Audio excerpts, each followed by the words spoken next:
Well, hey there folks, Bill O'Leary, and in this video I'm going to be talking about 529 plans. I'm sure many of you have heard of a 529 plan. So first of all, let me sort of define what a 529 plan is. It is basically an education savings account, okay?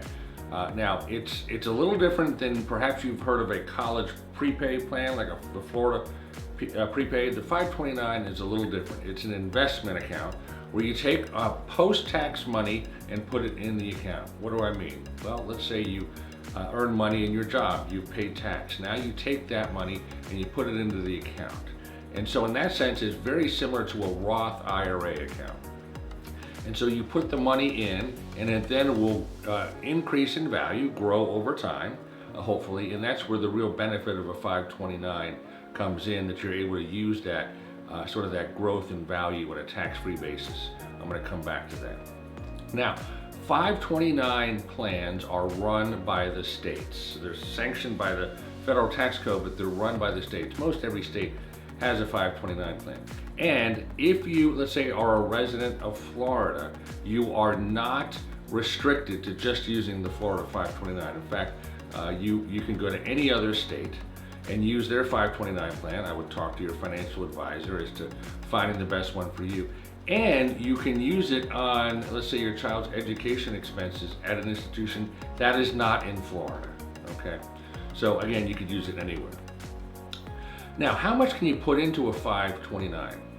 First, let's talk about whether there is a limit per year, an annual limit. There is not an annual limit. That said, if you make a contribution to the 529 plan, it is considered a gift, and it's possibly subject to a gift tax, being what's called a taxable gift. Most of us don't have a problem having to pay gift tax anyway. But to be extra certain, you may want to fall within what's called the annual exclusion. So maybe you've heard that, oh gee, I can give up to a certain amount of money per person per year, you know, 15,000, 16,000. Well, those numbers have gone up with inflation. Right now in 2023, that number is $17,000 per person. Per year, and so if you make a contribution to a 529 of $17,000, it's not even considered a taxable gift at all. And by the way, if you're married, you can multiply that times two, $34,000 as a contribution to the plan. And if you wanted to front load the plan, you could make 5 years worth of contributions, so it'd be $17,000 times 5, or if married, $34,000 times 5. So as you can see, you can put quite a bit of money into the 529 plan. Now, how does it work? So you put money into the plan.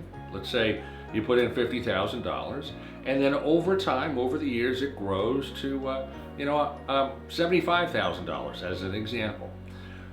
If you then use the money in the account for the proper purposes, education expenses, you can pull the money out and not have to pay tax on that increase in value. So in a sense, it grows tax deferred, similar to other kinds of tax deferred accounts. It is tax free if you pull it out for the right reason. The money has to be used for what's called qualified education expenses. I'm going to get to that in a minute. If you pull it out for qualified education expenses, then it's tax-free. If, on the other hand, you do not pull it out for qualified education expenses, but for some other purpose, there is a tax on the earnings, as well as a 10% penalty. So what are qualified education expenses? Things like tuition, books, computers, room and board, that sort of thing. Now, how much can you pull out and use for qualified education expenses? Well, it depends on what kind of expense it is. If it's an expense being used at the college level, there is no limit. Really, the only limit is how much money you have in the account. If you want to pull it out to use it for high school or elementary school, something you can now do as of a few years ago. Before that, you couldn't. It was restricted to college, but now you can use it for lower levels. There is an annual limit of $10,000. Now, let's say that you start pulling the money out of the 529 for a child, and the child finishes up college and there's still money left in the account. It's a real problem. There's lots of sort of unused money sitting in these 529s. What can you do? you can change the beneficiary of the account. You're only allowed one beneficiary at a time. Let's say change it to another child. You can even change it to yourself if, as an adult, you wanted to go back to school.